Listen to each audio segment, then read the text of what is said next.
ஓம் சாந்தி. B.K. Surajbhai அவர்களின் தாரணை வகுப்பு பிப்ரவரி 23, 2026. பாபா நமக்கு அனைத்திலும் உயர்ந்த மகிழ்ச்சியின் பொக்கிஷத்தை வழங்கியிருக்கின்றார். ஏனென்றால் நாம் மகிழ்ச்சியாக இருக்கும்போது அநேக வீணான எண்ணங்கள் முடிவடைந்து விடுகின்றன. மேலும் மகிழ்ச்சியினால் மூளைக்கு நல்ல அதிர்வலைகள் கிடைக்கப்பெறுகின்றன. இதனால் ஆரோக்கியம் கிடைக்கப்பெறுகிறது. யார் மகிழ்ச்சியாக இருப்பார்களோ அவர்களது வீட்டில் ஸ்ரீ லக்ஷ்மியின் வாசம் இருக்கிறது. யார் மகிழ்ச்சியாக இருப்பார்களோ வெற்றி அவர்களுக்கு சுலபமாக கிடைக்கப்பெறுகிறது. மேலும் நமது மகிழ்ச்சியானது பிறருக்கு இவர்களுக்கு உண்மையிலேயே மிக உயர்ந்த விஷயம் ஏதோ கிடைத்திருக்கிறது என்பதை உணர்த்துகிறது. இன்றைய உலகில் மகிழ்ச்சியாக இருப்பது என்பது மிக கடினமானதாக ஆகிவிடுகிறது. எவ்வாறு மற்ற பொருட்களுக்கு விலை ஏறிவிட்டதோ அவ்வாறே மகிழ்ச்சியும் மிகுந்த விலை மதிப்பானதாக ஆகிவிட்டது. குடும்பத்தில் நம்மை சார்ந்தவர்களே குடும்பத்தினரின் மகிழ்ச்சியை பறிக்கிறார்கள். கர்மத்தின் களத்திலும் மனிதர்கள் மகிழ்ச்சியாக இருப்பதில்லை. எனவே மகிழ்ச்சிக்காக மனிதர்கள் பல ஸ்தூலமான சாதனங்களை உருவாக்கியிருக்கிறார்கள். ஆனால் உள்ளார்ந்த மகிழ்ச்சியின் வறுமை இங்கே இருக்கிறது. நாம் அனைவரும் இவ்வுலகில் அனைவரிலும் அதிகமான மகிழ்ச்சி நிறைந்தவர்களாவோம். மிகப்பெரிய அதிர்ஷ்டசாலிகளாவோம். நமக்கு பகவானுடைய உறுதுணை கிடைத்திருக்கிறது. இன்று முழு நாளும் இதை நினைவு செய்வோம். பகவானோடு இணைந்து காரியங்கள் செய்யும் வாய்ப்பு நமக்கு கிடைக்கப்பெற்றிருக்கிறது. உலக நன்மை செய்வதற்கான மிக உயர்ந்த பொறுப்பினை அவர் நமக்கு ஒப்படைத்திருக்கிறார். அவர் நம்மை தனது துணைவராக ஆக்கி கொண்டு விட்டார். அதிகாலை எழுந்ததுமே பகவானோடு சந்திப்பு ஏற்படுகிறது. நாம் படிக்கிறோம் என்றால் சுயம் பகவான் நமக்கு கல்வி கற்பிக்க வருகின்றார். நாம் உணவு கூட பகவானுக்காக தயாரிக்கின்றோம். அந்த உணவை ஏற்று உண்பதற்காக அவரே நம்மிடம் வந்துவிடுகின்றார். நம்மை போன்ற அதிர்ஷ்டசாலிகள் வேறு யார் இருக்க முடியும்?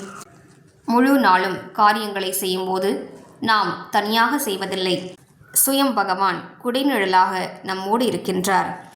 எனவே நாம் தன்னைத்தான் மகிழ்ச்சியின் பொக்கிஷத்தால் நிறைத்து கொள்வோம். நமக்கு என்னவெல்லாம் கிடைத்திருக்கின்றன, மேலும் என்னவெல்லாம் கிடைக்கப் போகின்றன. பாபா கூறியிருக்கின்றார், உங்களைப் போன்ற அதிர்ஷ்டசாலிகள் இவ்வுலகில் யாரும் இல்லை. ஏனென்றால் நீங்கள் பகவானுடைய வளர்ப்பில் வளர்ந்து கொண்டிருக்கிறீர்கள். இது எப்படிப்பட்ட வளர்ப்பு? சுயம் பகவான் உன்னை அனுதினமும் அதிகாலையில் கண் விழிக்கச் செய்கின்றார். பின்னர் படிப்பிக்க வருகின்றார். பின்னர் பிரம்மா போஜனம் ஊட்டிவிடுகின்றார். இரவு உறங்க வைக்க வருகின்றார். மேலும் கூறியிருக்கிறார், யாராவது என்னுடைய குழந்தை முழு நாளிலும் எப்போதாவது அழுகிறார் என்றால் நான் வந்து அவர்களது கண்ணீரை துடைக்கிறேன்.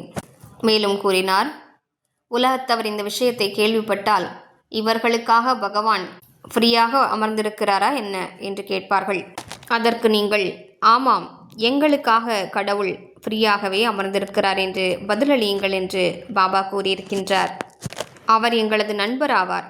எப்போது வேண்டுமானாலும் நாங்கள் அவரோடு பேச முடியும். அவர் எப்போதும் எங்களுக்கு உதவி செய்வதற்கு தயாராக இருக்கிறார். பகவானுடைய உறுதுணை நமக்கு கிடைக்க பெற்றுவிட்டது. உங்களது தரிசனம் கிடைக்க வேண்டும் என்று மட்டுமே நாம் வேண்டி வந்தோம். ஆனால் அவர் வந்திருக்கிறார். அவர் நம்முடையவராக ஆகிவிட்டார். அவர் நமது துணைவராகிவிட்டார். இத்தனை பெரிய அதிர்ஷ்டம் நமக்கு நிரந்தரமான மகிழ்ச்சி வழங்கி கொண்டே இருக்கிறது. சற்று சிந்தித்து பார்ப்போம். பகவான் நமக்காக ஃப்ரீயாக இருக்கும்போது நாம் அதனை புத்திசாலித்தனமாக பயன்படுத்தி கொள்ள வேண்டும். நமது புத்தியின் இணைப்பை தெளிவாக அவரிடம் வைத்துக் கொள்வோம். அதன் மூலம் அவரது உதவி கிடைக்கப்பெறும். இந்த அதிகாரத்தினை முழுவதுமாக பயன்படுத்தி கொள்வோம். எனவே இன்று முழு நாளும் ஒவ்வொரு மணி நேரத்திலும் பாப்தாதாவை நம் அருகே அழைத்து கொள்வோம். பாபா, உங்களது தாமத்தை விட்டு எங்கள் அருகே வந்துவிடுங்கள். மிகுந்த அன்போடு அழைப்போம். பின்னர் இருவரும் நம் முன்னிலையில் வந்துவிட்டதை காண்போம். அவர் தனது வரதான கரத்தை என் தலை மீது வைத்து விட்டார் என்று அனுபவம் செய்வோம். ஓம் சாந்தி.